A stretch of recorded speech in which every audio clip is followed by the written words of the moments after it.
Good afternoon, this is Ching's Vlog. Ito, nagluluto si Mami ng sopas. Import from Caloocan, doon ng Pinagbago ang kanyang posisyon. Ito si Nanay Des, kaway-kaway. Medyo marami ng tao. Kiramay si Mami, nagluluto ng sopas para mamaya.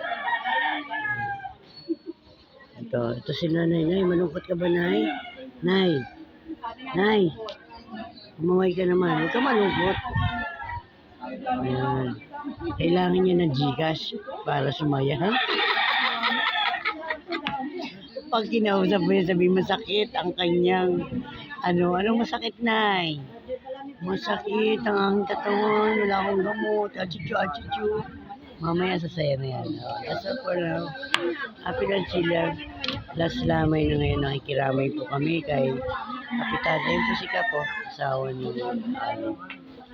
Thank you for now. Ito anak ko. Anong ginawa kundi mag-ML. Ito. Import na pagluluto ng sopas from Caloocan. Thank you. God bless.